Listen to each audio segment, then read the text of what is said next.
pedang terhunus, mata terpejam. Masya Allah, luar biasa, benar-benar bikin haru.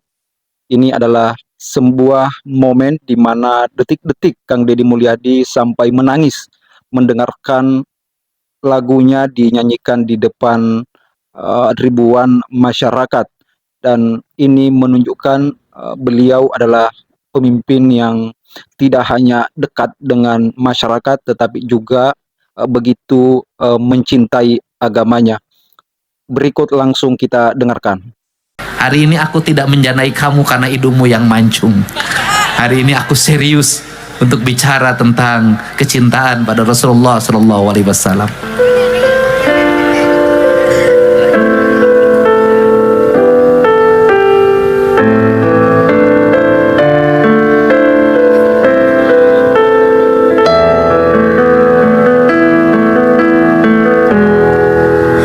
Debu berselimut pilu, pedang menggores rembulan, langit dikepung angkara, bintang menangis di peluk awan membisu.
bahagia untuk semua.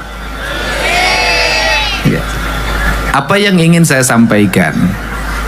Pemerintah Provinsi Jawa Barat bisa membuat anggaran di tengah-tengah kita kehilangan anggaran 3,5 triliun karena kebijakan pemotongan penundaan dana DBH untuk bangun jalan, untuk bangun sekolah, untuk memberikan beasiswa bagi masyarakat miskin untuk sekolah sampai SMA, sepatu, tasnya, bukunya nanti diberi oleh pemerintah provinsi.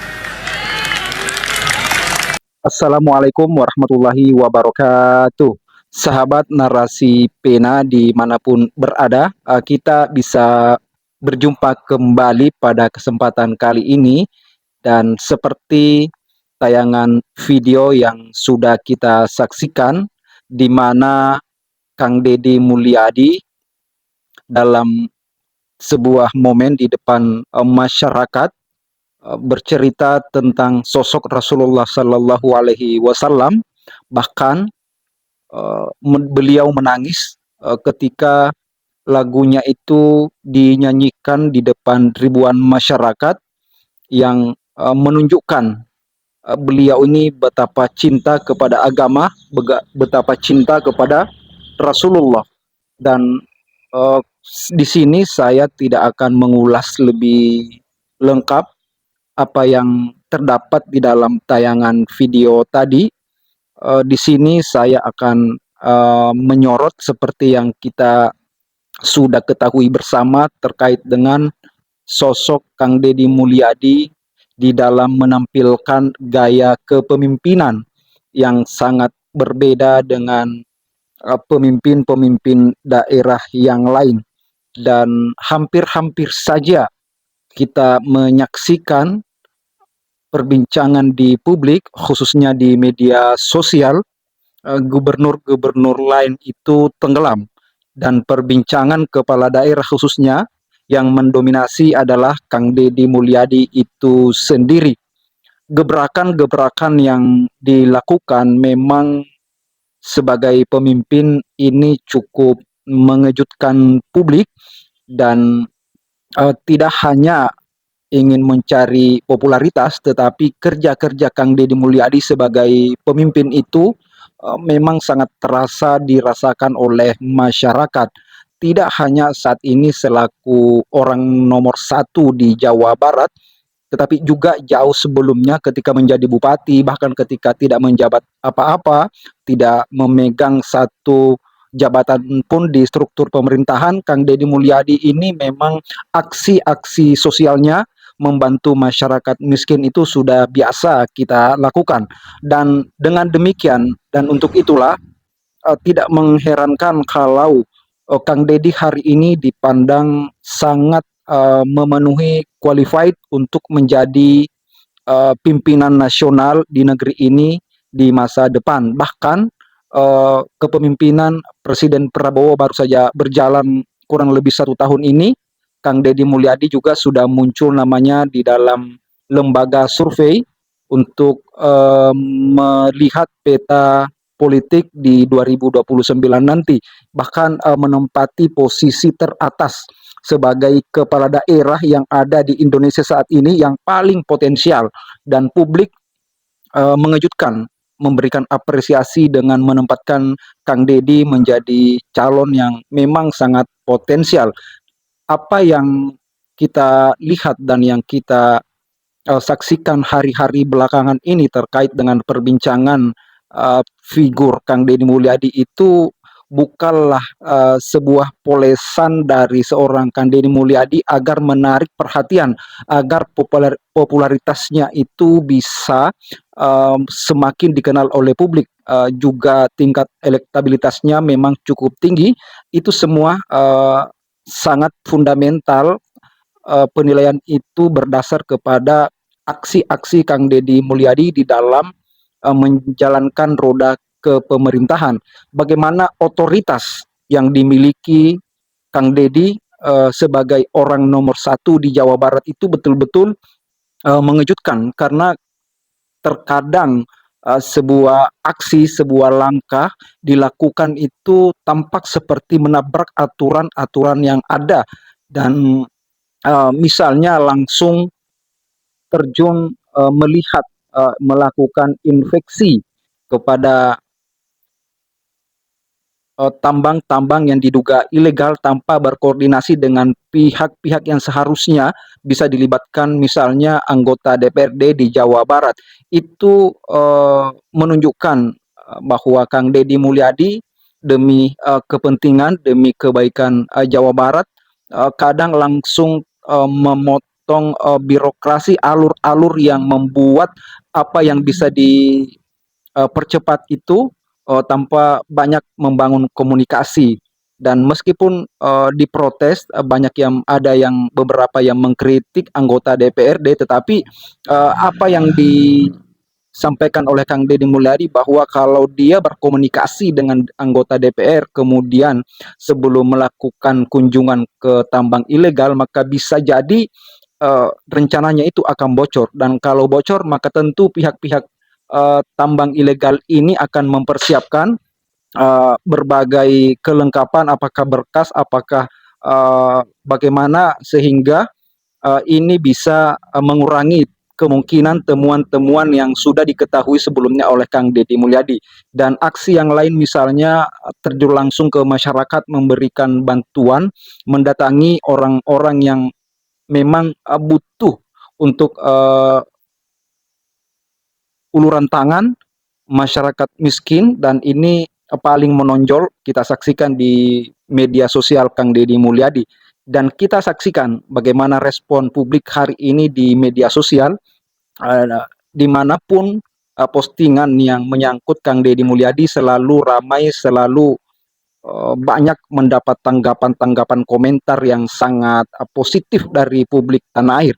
Dan tidak hanya masyarakat Jawa Barat itu sendiri, tetapi juga masyarakat yang ada di berbagai daerah. Tentu Kang Deddy Mulyadi bukanlah sosok gubernur yang sempurna, tapi beliau dengan melihat rekam jejak sejauh ini, beliau adalah pemimpin daerah yang paling diberikan apresiasi, yang kinerjanya sangat tampak dilihat oleh publik. Dan salah satu rahasianya adalah beliau selalu mendokumentasikan aksi-aksinya, kerja-kerjanya, terkhusus ketika turun melakukan aksi-aksi sosial, dan itu tampak sangat efektif melakukan dokumentasi dan membagikan kepada publik, sehingga inilah yang semakin membuat nama Kang Deddy Mulyadi dilihat kerjanya oleh masyarakat, dan tentu ini sangat positif. Dan saya kira pejabat-pejabat lain di negeri ini, justru kita sudah ada di era digital, di era keterbukaan. Pemimpin itu ibarat sebuah ikan di dalam akuarium, semua tampak dan tidak boleh lagi ada yang bisa disembunyikan, karena memang pemimpin itu adalah dipilih oleh rakyat untuk menjalankan tanggung jawab, sehingga pertanggungjawaban publik itu harus dilakukan. Nah, salah satunya adalah melalui postingan-postingan hasil kerja di media sosial. Sekian, terima kasih.